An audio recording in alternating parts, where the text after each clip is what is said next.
Alright guys, so today I'm going to walk us through how to do this one again. I know this is a tough one. This is our homework problem number 4.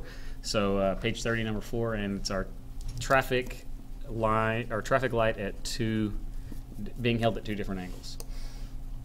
So what we have to do is we have to solve for the tensions in each of our two cables. So first things first, we have to draw our free body diagram. And we start off by drawing a dot that represents our object, and we automatically know that we've got the force of gravity acting downward, which is also the weight. So this is our force of gravity, and that is equal to our weight. Then we have two different angles here. We've got at a 33-degree angle from the horizontal. We have this force. I'm going to call this one tension 1, so the force of tension 1, and we need to resolve tension 1 into its components, so I'm going to draw this axis. This is our angle here, and this is 33 degrees. So this is our x component of ft1, and this is our y component of ft1. So ft1y, ft2y. So those are our components, and what we need to do now is draw the other tension. So the other one's at 78-degree angle, so give or take that, and this is our force of tension 2. And we need to do the exact same thing. We make that a little clearer. Force of tension 2. Do the same thing with it. We need to resolve it into its components. So its components are the x and the y. So here's ft2x, and this is ft2y. So there we've got ft2x and ft2y, and our angle, of course, is 78 degrees. So we've got our 78-degree angle there. Maybe if you can see that, it might be a little hard to read. And now that we've got our vectors resolved, we have to figure out our sum of our force expressions. So we've got the sum of our forces in the x and the sum of our forces in the y. So the sum of our forces in the x, we look and see which forces are acting in the x direction. So, oops, I mislabeled this, that's an x. So we look at the x direction, and we have force of tension 1 in the x and force of tension 2 in the x. And there's nothing else acting in the sideways direction, nothing else acting in this way. So we write that down. So ft1x plus ft2x. And we know that since we're not accelerating, we're static, that this equals 0. We also need to look at this and see which direction ft1 and ft2 are acting. You see by the direction of our arrow that they are opposite of one another. So one of these guys has got to be positive. And I'm going to, just for the sake of doing it, I'm going to call this guy ft1x. I'm going to call it positive. So that would make ft2x negative. So we end up with ft1x plus negative ft2x equals 0. And let's do the same thing now with the y's. So we look and see what's acting in the y direction. We've got our force of gravity acting down. Force of gravity, and what else do we have? We have ft1 in the y plus ft2 in the y over here. And these guys are also equal to 0 because we're not accelerating. Now what we got to do, though, is figure out which one's positive and which one's negative. It's very easy for us to say that this one, force of gravity, since it's down, will be negative. So let's just go ahead and make it negative. So that way, I can just go ahead and say that these two equal positive this one, if I move it over to the other side, which I'm going to go ahead and do, since I can figure out what the force of gravity is using this equation. Force of gravity, the weight, equals my mass times gravity. And I know what my mass is, or the acceleration due to gravity, excuse me. I know what my mass is. It's 50.51.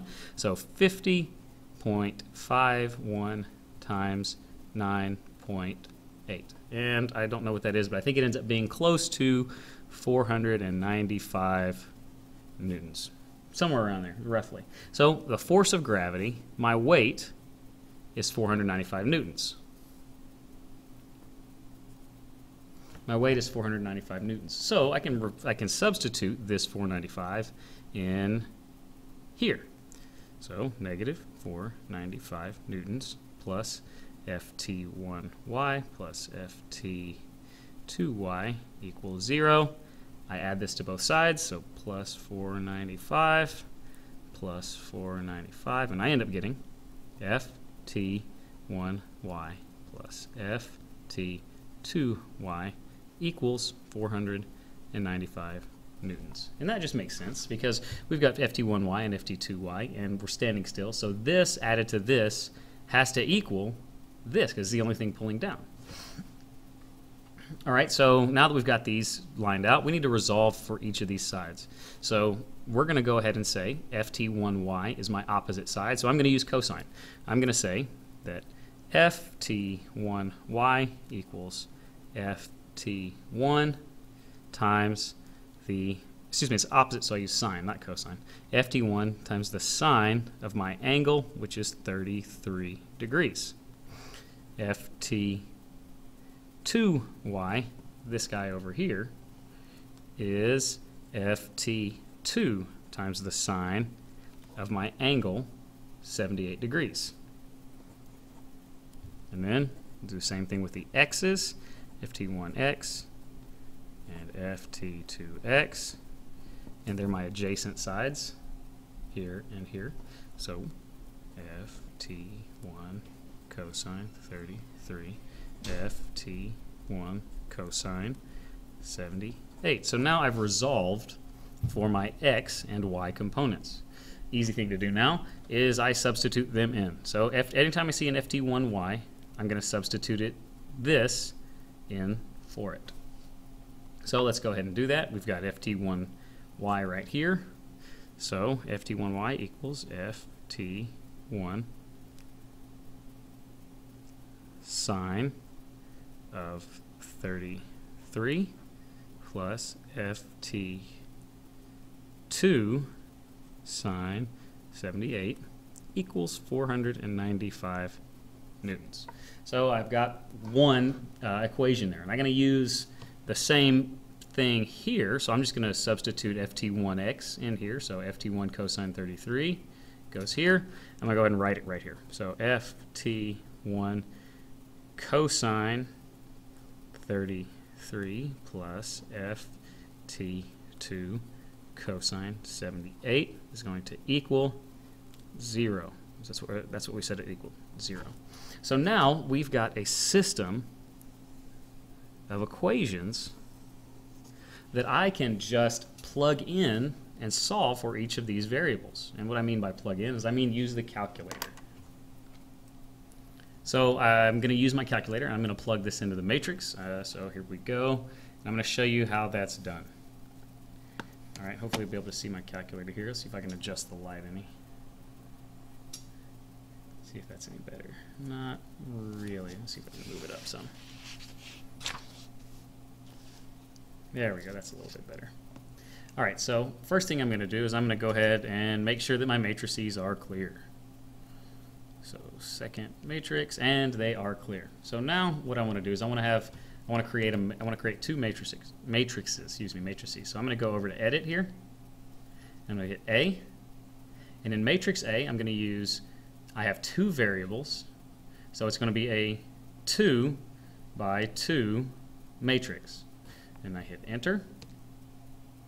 And in block 1, I'm going to put my top left term, sine of 33. I got to make sure that I am in radians, I'm in degrees as well. My mistake. So we're going to edit our matrix again. And matrix 2, or matrix 1, is going to be sine of 33. Then I can move across and I plug in sine of 78. Oh, excuse me, I think that's negative sine 78. Yep, it is. I missed the negative. So I gotta go up and fix that. If I can get SolidWorks. So fix that by plugging in. Oh, just right here. My mistake. I didn't need to fix that yet either. So I'm going to plug in cosine of 33, and then negative cosine of 78. Okay, and then our second matrix, so we're done with this one. So we can go quit, and we're going to edit a second matrix. We're going to go down to B, and edit B. And our second matrix is our answers. So we see that we have an answer here and an answer here, so our matrix needs to be 2 by 1. Our first matrix, our first block, we're going to have our answer, 495. And our second one, we're going to have our second answer, 0. And now we quit this, and we are ready to just multiply this, let the calculator do all the work. So we do that first by going second matrix, hitting enter on A. Then we're going to push this button right here, which is our our inverse button, and then we're going to add B in to matrix. Hit enter.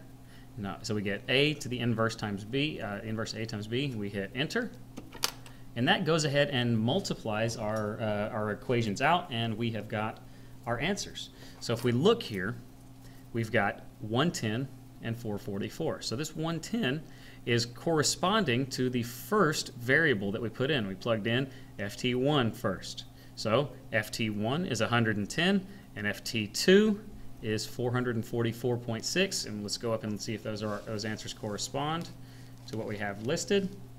And we have, as you can see, 443 and 110 newtons. So that is how we can go ahead and solve that. So let's plug these in. Let's write these where they need to be. So A is force tension 1. So this guy right here is 110 newtons.